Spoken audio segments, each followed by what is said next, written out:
Scentland, the land of scent.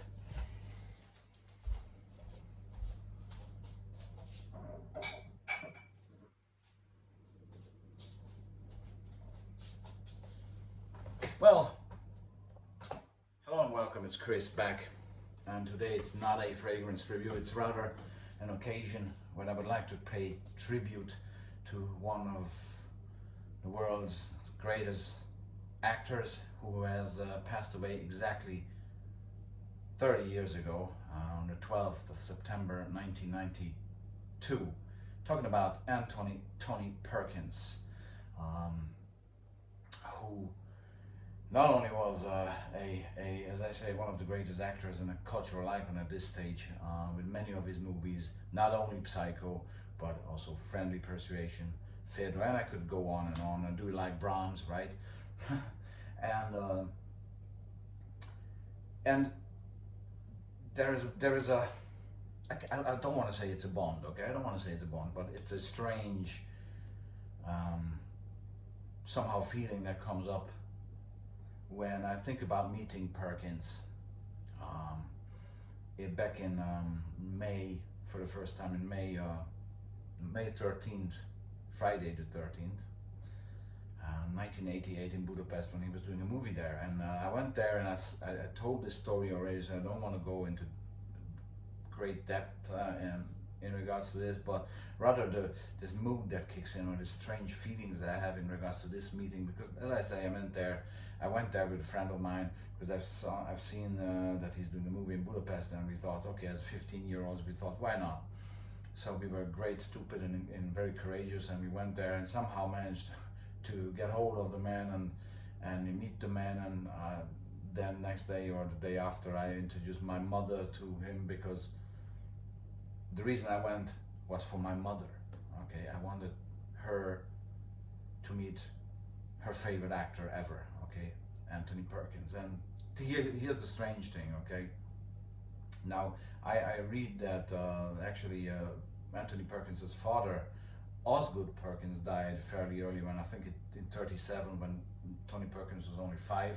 I was 6 when my father died, you know, and both Perkins and I had this, you know, special then relation with the mother, obviously, and then in Psycho, where he plays Norman Bates, he has this strange relationship with his mother. Okay, kind of different, still strange, and so. And then bringing my mother to the meeting, to chasing this guy up, meeting him, and then arranging a meeting with my mother. And it somehow seemed, looking back, that he's lost his father so early. So did I. Then this special affection to the mother. Then his role with this strange, Norman Bates. Again, the relationship with the mother, and then me introducing my mother to him. It was kind of weird. Or it's kind of weird looking back retrospectively onto this moment in my life. But what I remember with a tremendous delight, and I cherish these memories of meeting this great man, because he seemed to be very shy and reserved, and yet somehow he felt that we are sort of little, very courageous little lunatics when we approach this Hollywood greatness. And again, there's a similarity, probably, I seem to detect, because when Perkins was heading out as a wannabe actor to Hollywood, he was like, what, 15, 16, 17 years old, like, right? So he knew about courage, because he did it himself to go to big Hollywood, okay, at the time. And so me and my friend, again, being 15, 16 years old, we had this stupidity, courage, I don't know, but we just went there to meet Mr. Hollywood, okay?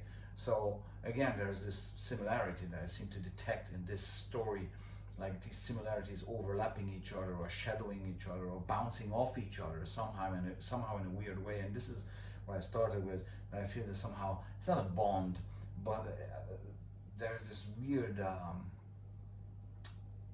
relation that was building up there, this weird situation, I would rather say than relation, situation that was building up between Perkins and us, and especially me, because I brought my mother along the next day or the day after, and so fulfilling her dream, meeting her favorite actor. Okay, so but that's my personal story, my personal affection, and my personal memories with the great late Anthony Perkins. But I also would like to just to commemorate him on this